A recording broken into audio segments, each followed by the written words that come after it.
Hello, my beautiful crafty friends. Oh my gosh, look how adorable. I can't believe how amazing this turned out.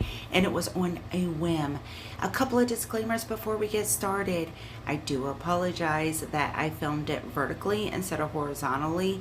Oh no, I tried to zoom in on most of them, but it didn't work.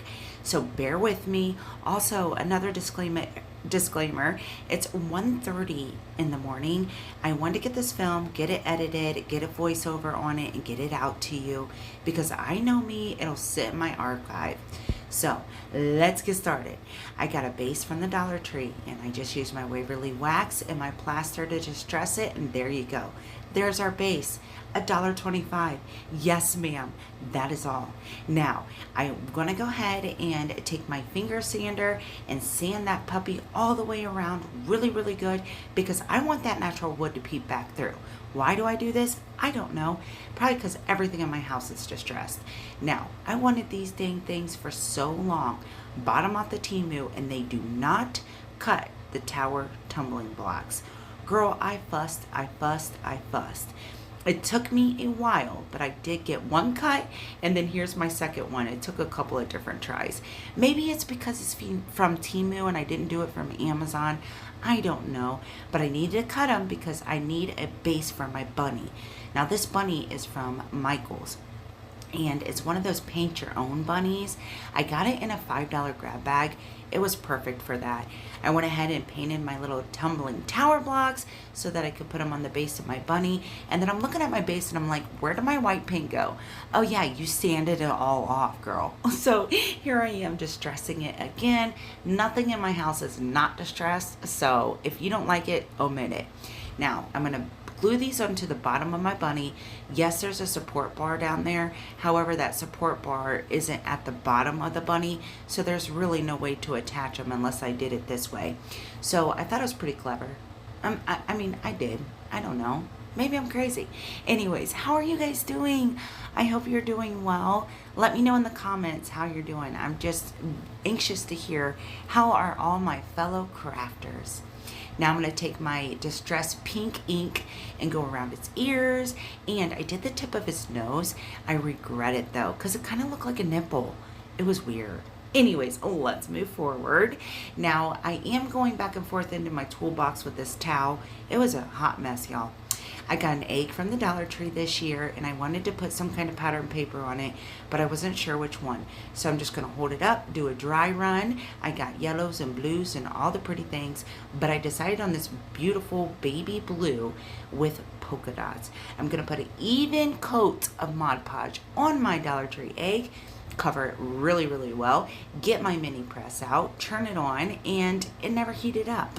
So I'm thinking it's heating up right now. It's not heating up, by the way. Anyways, these carrots are so stinking cute. They came from Walmart on clearance last year, but y'all, we can make these carrots, but they're so cute, right? I thought maybe I'd put them on the base of my bunny display, but yeah, see, it's not hot. I had to wait for it to heat up again. Here we go. Now we're rocking and rolling, ladies. Oh my gosh. Take my little finger sander, and I'm just going to sand the paper going downwards. It's going to give me the most cleanest edge ever. I love this method. I will never do it another way.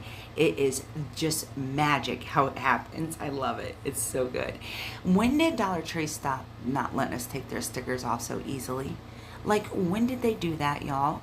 This was a pain in the tail, a pain in the rear, let me tell you. But nothing that scraper can't get done. So then I take my vintage photo and to go ahead and distress the egg all the way around, because when you do that finger sander thing, like, it leaves a white edge and I wanted it more distressed. So I do a dry run. I get all my beautiful Jobelie fabrics out. If you haven't seen that, go watch that. I did a live video of unboxing it, and I decided to go with this beautiful mute green and some muslin, and I knew I wanted to make a beautiful luscious farmhouse bow on this egg using my new fabric. That's the only reason why we're in the craft room, because I couldn't wait to get my hands on that fabric, y'all. Oh, homespun fabric just has a place in my heart, let me tell you. So I'm going to do the muslin first and then the homespun fabric, and then I am going to dry run a couple other ribbons, I guess. I don't know. I thought I cut this out. Maybe not. I have some Sam's ribbons. I'm going to dovetail the Sam's ribbon, and it's wired ribbon, and it's going to be my base of my bow, y'all. Now, I've been watching a lot of the Facebook Reels, and these girls love them some Bowdabra. Y'all, I've had this thing. It's a mini Bowdabra. I've had it in my stash for over 10 years. I stopped using it until Facebook brought it back into my life, and thank you, Facebook. Thank you to all the crafters out there that use this Bowdabra, because it's genius. It's so easy to make any kind of bow you could possibly want to make. So I'm going to use all my fabrics. I'm using raffia. I'm using twine. I just want all the farmhouse yumminess in here. And it actually turned out really super cute. So I don't know where I went, but here I am. I'm going to add some more of this like sisal looking twine stuff. I don't know. I got it at the hardware store. When Honey drags me in there, I got to look for crafty stuff, and that's where I found it. But lots of raffia, lots of fabric, lots of ribbon, and I'm going to tie it onto my egg and tie on another little piece of greenery to cover the ties. And I'm going to pick up all that beautiful fabric and set it to the side so I got room to work, girl. Oh my gosh, my craft room is a mess. So there's the dry run. She's cute, right? Okay, these clickable stamps are from Michaels, and I was going to put on this tag, "Somebody loves you," but the clickable stamps they're genius, right? The concept is absolutely genius, but to actually sit through each stamp and try to get it to work, it was just too much for my brain. I literally cut out almost 5 minutes of footage trying to get this puppy back together so I could put it away. It was so frustrating. So I got this tag from Hobby Lobby during Christmas time. It would have went really well, but it was just a tad too big, and I was like, no, it's not gonna work. So I had this garden looking tag from Hobby Lobby, and it was perfect, y'all. It was literally perfect. I'm going to take some muslin and cover it, put it down first, and then I think I end up using like a little Dollar Tree Happy Easter sign, or it might be Hobby Lobby, I'm not too sure. But I was like, oh no, my bunny don't have a bow. He needs a collar. He does have an owner. I'm his owner, thank you. So I put a little collar on my bunny, made it a cute little bow out of the fabric, and went ahead and hot glued it on together, just right around his little neck. He's just so cute. Oh my goodness. I just love how this turned out. I'm really happy how it turned out, because the last few crafts that I've done, it just ain't been it, y'all. They just not have been it. So I'm going to go ahead and stain the tumbling tower blocks so that I can use them to prop up my little sign. I'll tell you what, those things are so handy. I used them to prop up my egg, I used them to prop up my bunny, and now I'm using them to prop up my sign. What? You need some in your craft stash. If you haven't yet, definitely do it. So then I put that little Happy Easter sign on my garden tag, and I did stain it so it would pop against the muslin.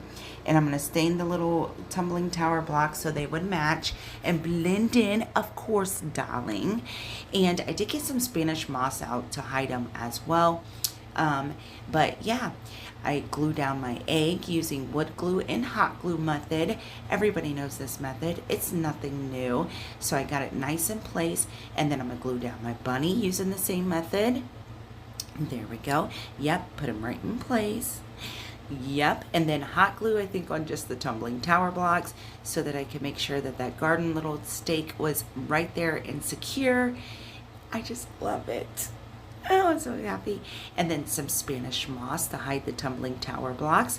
Now, I have these most beautiful egg picks from Joann's. Joann's is definitely it when it comes to picks, y'all. I'm telling you. So I ripped off a couple little eggs off of there because I figured it needed something a little bit more. It would have been fine just the way that it was, but, and of course your Spanish moss needs a haircut. Like, they definitely, you gotta trim it up. So I'm gonna glue these little eggs down. I did it sets of 3, and then I started looking back and I'm like, wait, I don't know if I love it like that. And it was kind of like out of place. There they are. Or there's the picks. Aren't they gorgeous? I think I hauled them last year. They've really come in handy. They're the beautiful farmhouse colored, muted colored, speckled eggs. They're really just so pretty. I put a button on my bunny, and I put a button on my bow, and it was really just like the cherry on top, y'all. So stinking cute. Look at her. Let me know what you think in the comments down below. Thank you so much for hanging out with me. If you like this video, give it a thumbs up.